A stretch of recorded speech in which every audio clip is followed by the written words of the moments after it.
Can queer be an mammy, I mean, I get a better feel, be a fine. Simo, no too more The energy crisis is too much for the government to see to that. President John Dramani Mahama has spent 100 days in office already. This has been 100 days of what some have chosen to describe as filled with a number of challenges. Key among them, the country's problems with electricity.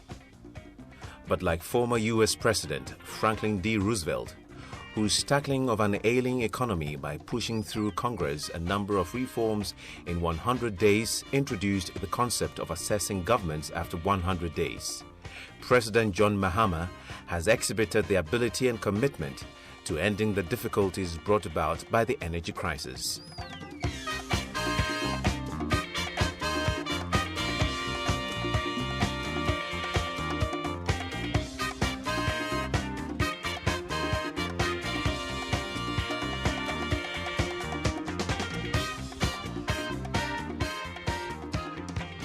In keeping with his campaign slogan of working for you to advance the better Ghana, President John Mahama committed himself to solving the problems with electricity from day one.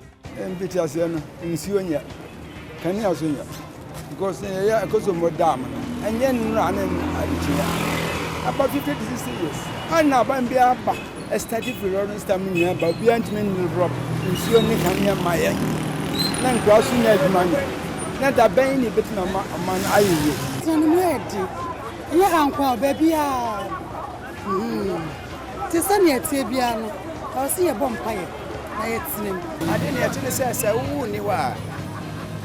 Oh, you say, I'll obey more than that. I'm going to go say a problem. Government of the piano, it is Yakopon or the Nessible.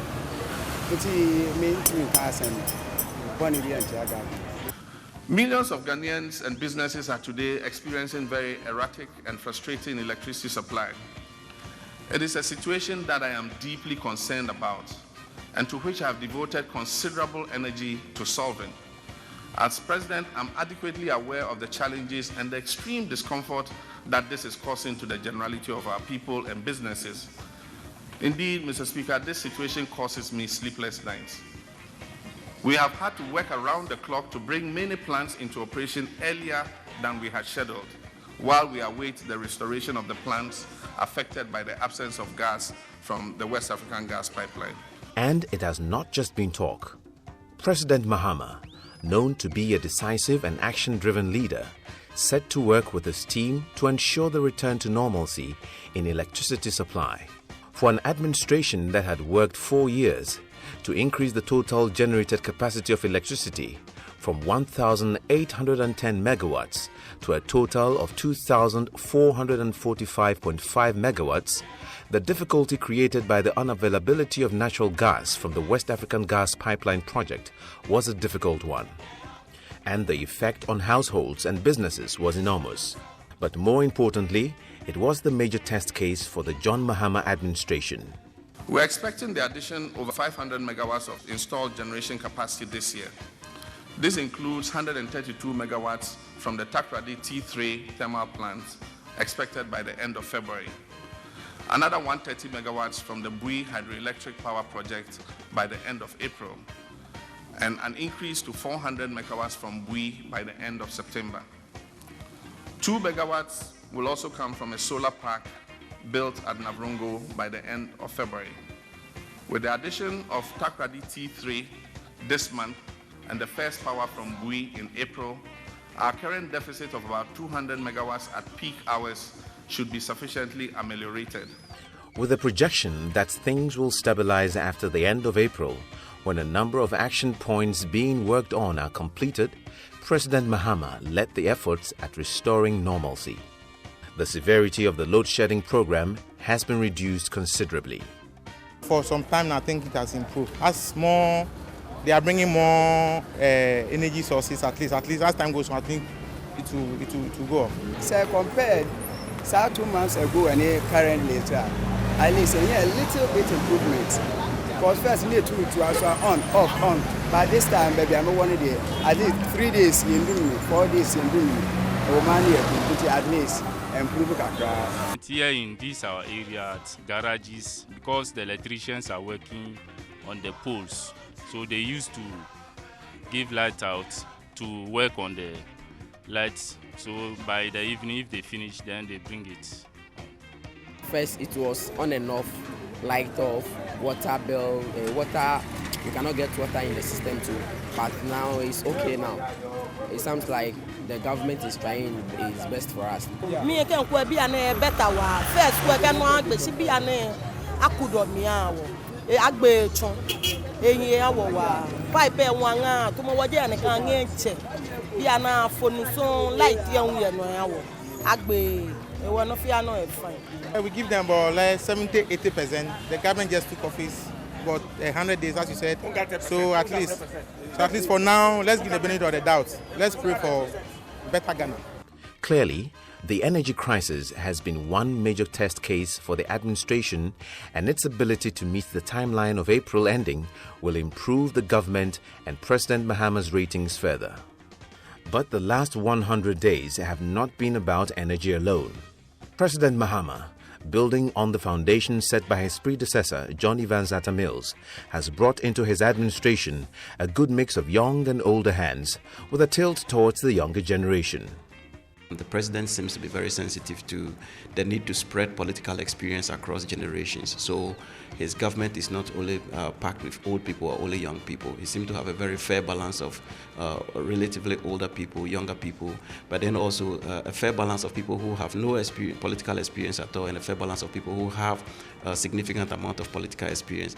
In my mind, what the president seems to be doing, or what he's signaling, is the need to kind of spread political experience across a large spectrum of generations, so that we can be able to rely as a society on those experiences with time going forward. Oh, can't wear me come now was minister air fine. Tell me about power. Can't know sir.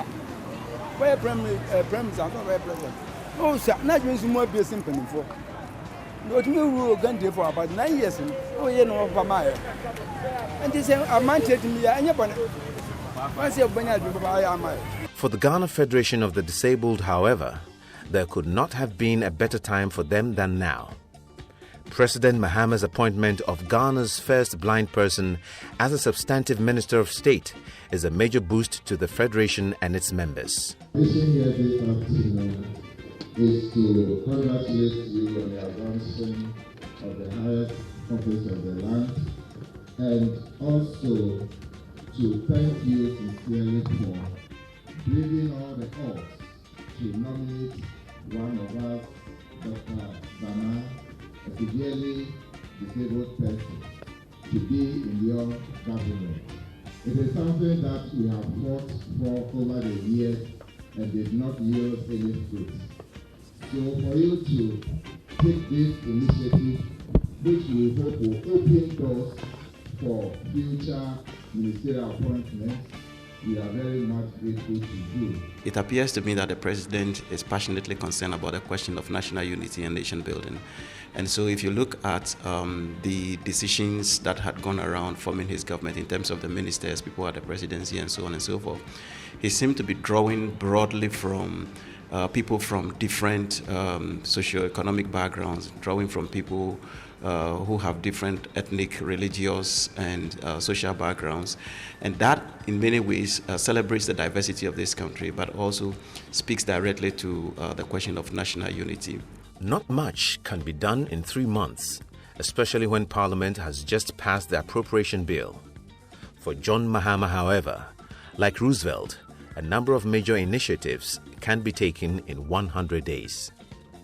Among the key initiatives and decisions taken by government in the last 3 months, and which are a reflection of the President's campaign promises, include giving a voice to minority groups like women and the disabled in society, committing of resources to a Girls in ICT program that is aimed at providing equal opportunities and access to ICT education, and a policy to construct boreholes in all primary, junior, and senior high schools across the country.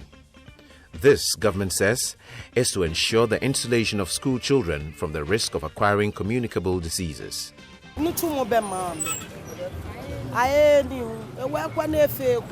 As at now, people are crying, especially oil and gas are not coming. Now people are in the house doing nothing. These concerns are understandable. President John Mahama campaigned on the theme of jobs, development and stability. While giving a voice to young people in his administration, he has also outdoored policies to tackle issues of unemployment and promote entrepreneurship. In his first budget as president, John Mahama has allocated a sum of 10 million Ghana cedis for the Youth Jobs and Enterprise Development Fund, which will be under the direct supervision of the presidency. 600 tailor-made entrepreneurial and technical skills training programs have been planned for at least 1,800 entrepreneurs this year alone. Under the Skills Development Fund, a total of 15 million Ghana cedis has been disbursed in the last 1 month to new entrepreneurs to start off their businesses. In addition to these initiatives, the new administration has allocated an additional 2 million Ghana cedis to the Media Development Fund and 3 million Ghana cedis to the creative sector, a move that has been hailed as key and important towards positioning the creative arts industry as a major revenue generation avenue for government. For many, especially in governance circles, it is the realigning of some ministries like the Ministry of Tourism, Culture and the Creative Arts, the Ministry of Environment, Science and Technology and Innovation, and the Ministry of Gender, Children and Social Protection that brings to the fore the change agent effect that President Mahama is seeking to push through policies that will have direct effect on all sectors of the economy. My message of hope to Ghanaians is that they should just be calm and let's all believe in God that everything will be well. Ghana